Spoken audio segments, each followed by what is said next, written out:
अस्सलाम वालेकुम and welcome back to this channel. My dear students, आज हम डिस्कस करने वाले हैं मैन्युफैक्चरिंग अकाउंट्स में डायरेक्ट लेबर और इनडायरेक्ट लेबर को। जबकि हमने एलिमेंट्स ऑफ कॉस्ट में मटेरियल कॉस्ट, लेबर कॉस्ट और फैक्ट्री ओवरहेड कॉस्ट को डिस्कस किया था और फिर हमने इनकी टाइप्स को भी डिस्कस किया था। आज हम जो डिस्कस करेंगे मटेरियल कॉस्ट को हम लास्ट वीडियो में डिस्कस कर चुके हैं, क्वेश्चन भी। डायरेक्ट लेबर कॉस्ट क्या होती है और इनडायरेक्ट लेबर कॉस्ट क्या होती है, ये किस तरह से हम क्वेश्चन में आइडेंटिफाई करेंगे, इसको आज हम क्वेश्चन भी करेंगे। फिर हम फैक्ट्री ओवरहेड और कॉस्ट ऑफ गुड्स सोल्ड की तरफ मूव करेंगे। तो अपनी वीडियो को शुरू करते हैं।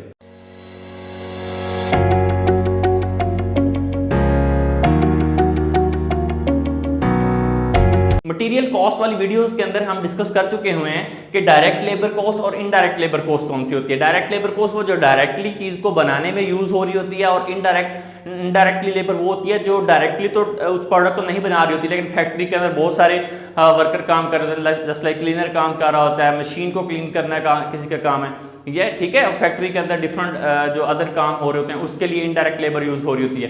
तो उस तरह की जो लेबर होती है या कॉस्ट होती है उसको हम डायरेक्ट और इनडायरेक्ट में क्लासीफाई करते हैं, ठीक है। तो आज हमारे पास एक क्वेश्चन है जिसमें हम ये क्लासीफाई करेंगे कि डायरेक्ट लेबर कौन सी है और इनडायरेक्ट लेबर कौन सी है इसमें, ठीक है। तो क्वेश्चन को मैं जरा पढ़ता हूँ। क्वेश्चन है हमारे पास, इसमें वेजेस ऑफ फैक्ट्री वर्कर्स लिखा हुआ है, ठीक है। Wages of security guard, payment of salesman, salaries to office staff, salaries to timekeeper, payment of foreman, salaries of superintendent, payment of machine cleaner, supervisory expenses, wages of ऑयलमैन।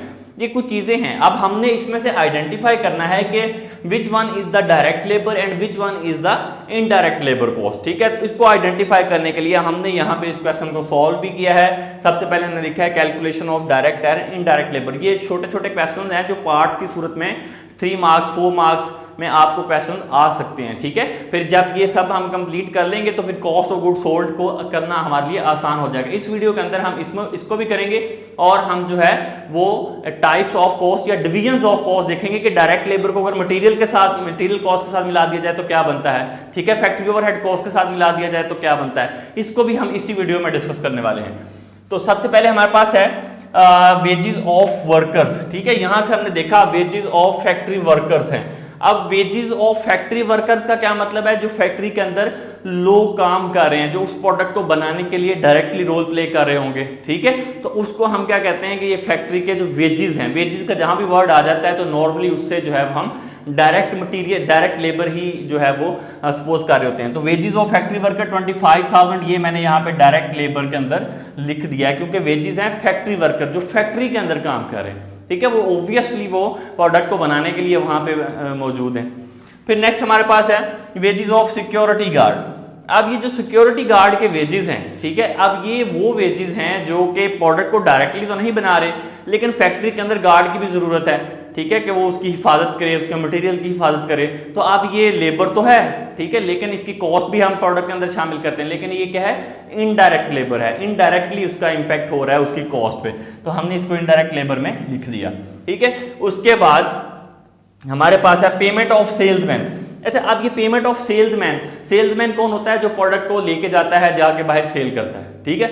अब salesman का क्या काम है प्रोडक्ट को बनाने में या उसकी हिफाजत करने में या किसी में भी उसका कोई, वो तो सेल कर रहा है। तो जो सेल है ये हमारा यहाँ पे नहीं आएगा, डायरेक्ट में भी और इनडायरेक्ट में भी। ये कहाँ पे जाएगा, ये जाएगा जब हम एक्सपेंसेस को काउंट करते हैं, एडमिनिस्ट्रेटिव एक्सपेंसेस या सेल एक्सपेंसेस के अंदर हम इसको इंक्लूड करते हैं। जब हम इनकम स्टेटमेंट बनाएंगे तो ये उसमें मूव कर जाएगा, ठीक है। एडमिनिस्ट्रेटिव एक्सपेंसेस होते हैं ये, इसलिए ये इसको हम यहाँ पे नहीं इंक्लूड करेंगे।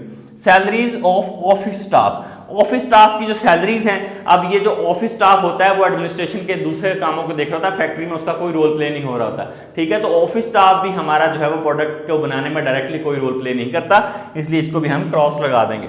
सैलरीज टू टाइम कीपर, ये टाइम कीपर जो है वो टाइम ये फैक्ट्री के अंदर काम कर रहे होते हैं, इस वजह से हमने इसको जो है वो यहाँ पे नोट कर दिया, ठीक है। उसके बाद है पेमेंट ऑफ फोरमैन भी फैक्ट्री के अंदर काम कर रहा था, जो सुपरवाइज कर रहा था उन लोगों को, ठीक है। तो ये भी हमारी इनडायरेक्ट लेबर के अंदर आ जाएगा। ये फोरमैन है और ये हमारा इनडायरेक्ट लेबर कॉस्ट के अंदर आ गया, डायरेक्टली तो नहीं लेकिन इनडायरेक्टली उसको कंट्रोल कर रहा होता है बेसिकली। सैलरीज ऑफ सुपरिटेंडेंट जो होता है, जो कि उन सारे मुलाजमों पे, फैक्ट्री वर्कर्स पे सुपरिटेंडिंग के काम जो है वो सुपरवाइजर के काम सरप्राइज दे रहा होता है, तो उसको भी हम यहाँ पे हमने इंक्लूड कर दिया है, ठीक है। उसके बाद है payment of machine cleaner. Obviously machine से ही प्रोडक्ट्स बनेंगे ना, तो उसको क्लीन करने वाला जो बंदा उसको भी हमने कुछ पैसे पे करने हैं, तो वो भी उतना ही पार्टिसिपेट कर रहा है उस प्रोडक्ट को बनाने में, या उसकी कॉस्ट उसके अंदर शामिल होगी, तो इसको भी हमने लिख दिया यहाँ पे, ठीक है, दोनों को।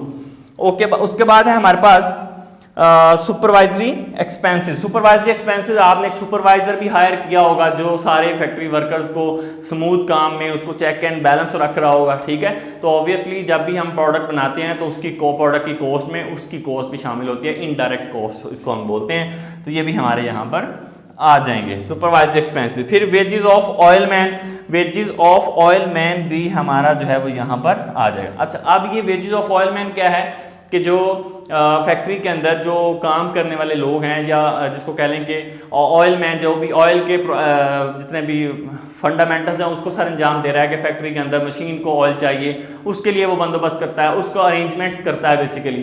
तो उस पर जो भी एक्सपेंसेस आते हैं वो भी हमारे किस में आएंगे, वो हमारे इनडायरेक्ट लेबर के अंदर आ जाएंगे, ठीक है। ये वो चीज़ें हैं जो डायरेक्टली तो नहीं लेकिन इनडायरेक्टली, अगर मशीन नहीं चलेगी, ऑयल ही नहीं होगा तो कैसे काम होगा। तो ये वो सारी लिस्ट ऑफ प्रोडक्ट या लिस्ट ऑफ कॉस्ट है जो प्रोडक्ट को बनाने में इनडायरेक्टली रोल प्ले करती है, और वो जो डायरेक्टली प्रोडक्ट को बनाने में रोल प्ले करते हैं, वेजेस ऑफ फैक्ट्री वर्कर्स हमने यहाँ पे लिख दिया। फैक्ट्री में जो काम करने वाले लोग हैं, ये बेसिकली थोड़ी सी अनक्लियर स्टेटमेंट है, यहाँ पे वेजेस ऑफ प्रोडक्ट आ सकता है या वेजेस ऑफ वर्कर्स आ सकता है, ठीक है, जो उस प्रोडक्ट को डायरेक्टली बना रहे हैं। तो अनक्लियर स्टेटमेंट है, लेकिन ये direct material direct labour cost के तौर पे यहाँ पे अवेलेबल है, ठीक है।